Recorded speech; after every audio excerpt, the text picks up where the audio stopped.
السلام علیکم ورحمۃ اللہ وبرکاتہ نحمده ونصلی علی رسولہ الکریم اما بعد۔ مغفرت کا عشرے کا ایک سبق اور سن لیجئے۔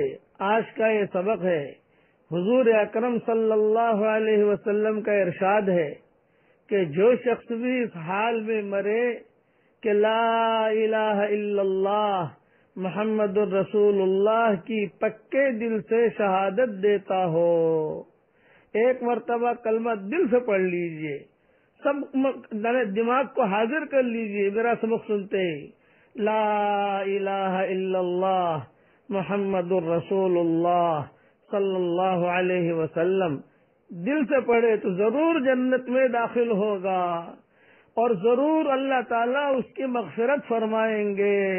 سبحان اللہ، کتنی بڑی فضیلت ہے۔ صحیح حدیث میں یہ بھی نقل کیا گیا ہے کہ خوشخبری سنو اور دوسروں کو بھی بشارت سنا دو کہ جو شخص سچے دل سے لا الہ الا اللہ کا اقرار کرے وہ جنت میں داخل ہوگا۔ اللہ تعالیٰ کے یہاں اخلاص کی قدر ہے اور اخلاص کے ساتھ تھوڑا سا عمل بھی بہت زیادہ اجر و ثواب رکھتا ہے۔ دنیا کے دکھاوے کے واسطے، لوگوں کے خوشی کرنے کے واسطے کوئی کام کیا جائے وہ تو ان کی سرکار میں بیکار ہے، بلکہ کرنے والے کے لیے وبال ہے، لیکن اخلاص کے ساتھ تھوڑا سا عمل بھی بہت کچھ رنگ لاتا ہے۔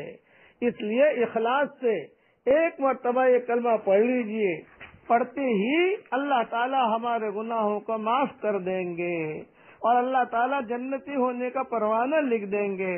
اشہد ان لا الہ الا اللہ واشہد ان محمد رسول اللہ صلی اللہ علیہ وسلم۔ کتابوں میں ایک قصہ لکھا ہے کہ یحییٰ ابن اکثم ایک بہت بڑے محدث ہیں، جب ان کا انتقال ہوا تو ایک شاگرد نے ان کو خواب میں دیکھا، ان سے پوچھا کیا گزری؟ یہ جوانی میں ان کا انتقال ہو گیا تھا کہ کیا گزری؟ فرمانے لگے میری پیشی ہوئی اللہ کے دربار میں، مجھ سے فرمایا او گنہگار بوڑھے، تو نے فلاں کام کیا، فلاں کام کیا، فلاں کام کیا، میرے گناہ گنوائے گئے اور تو نے یہ کیا۔ میں نے عرض کیا یا اللہ آپ کی طرف سے تو یہ حدیث مجھے نہیں پہنچی۔ فرمایا اور کیا حدیث پہنچی ہے؟ تو عرض کیا وہ یعنی وہیں پر اللہ کے سامنے پوری سند کے ساتھ وہ حدیث انہوں نے نقل کی، یہ کتابوں میں قصہ لکھا ہے۔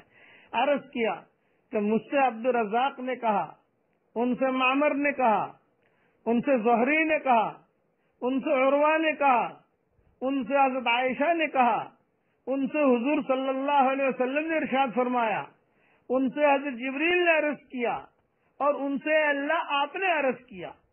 جبریل سے آپ نے کہا تھا کہ جو شخص اسلام میں بوڑھا ہوا اور میں اس کو اس کے اعمال کی وجہ سے عذاب دینے کا ارادہ بھی کروں لیکن اس کے بڑھاپے سے شرما کر معاف کر دیتا ہوں۔ اسلام میں بڑھاپا آنا یہ بھی بہت بڑی سعادت مندی کی چیز ہے۔ بال سفید ہو جائے اسلام کی حالت میں۔ آج کل لوگوں کو جو ہے بال کالے کرنے کا شوق بہت ہوتا ہے۔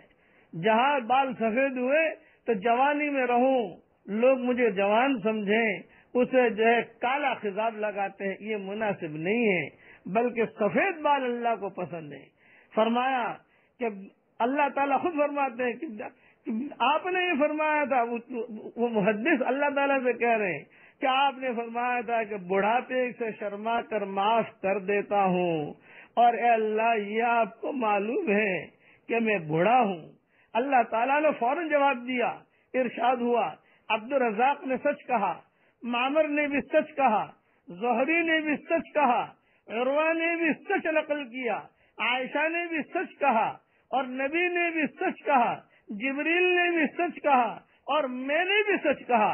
یہ کہتے ہیں اس کے بعد اللہ تعالیٰ نے مجھے جنت میں داخلے کا ارشاد فرما دیا، جا میں نے تجھے معاف کر دیا۔